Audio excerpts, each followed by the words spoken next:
కొంత అడ్మినిస్ట్రేషన్ వల్ల ఇది జరిగిందనే అనుమానం ఉంది. ఒక సెంటర్లో మాత్రం అక్కడ ఉన్నటువంటి డిఎస్పి గేట్ తెరవటం, ఇమ్మీడియట్గా అందరూ తోసుకొని రావటం వల్ల ఈ తొక్కిసలాటలు జరిగింది. అందులో 6 మంది చనిపోయినట్టు వార్తలు వస్తున్నాయి. ఒక్క బాడీ మాత్రం ఐడెంటిఫై అయింది. మిగిలిన వాళ్ళు ఇంకా ఐడెంటిఫై అవ్వాల్సిన అవసరం ఉంది.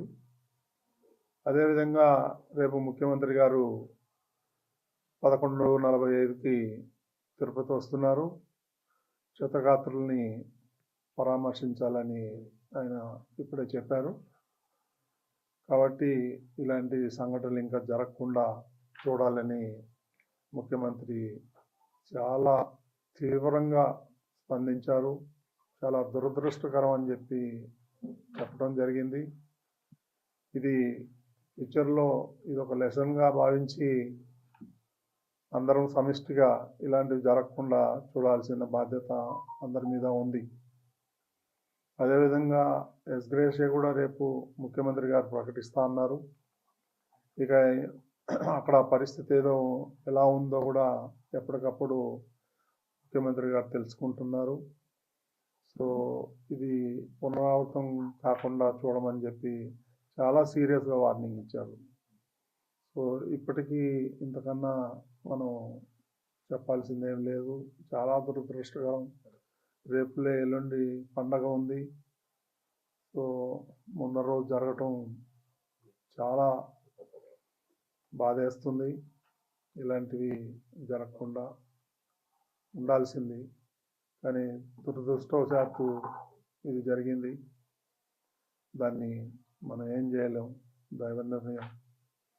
మనం ఖండించటం తప్ప, వాళ్ళకి ఏదైనా సాయం చేయటం తప్ప మనం చేయాల్సింది ఏమీ లేదు. ఫ్యూచర్లో ఇవన్నీ కూడా జరగకుండా పక్కాగా పకడ్బందీగా ప్లాన్ చేసుకొని ముందుకు వెళ్ళాల్సి ఉంటుంది.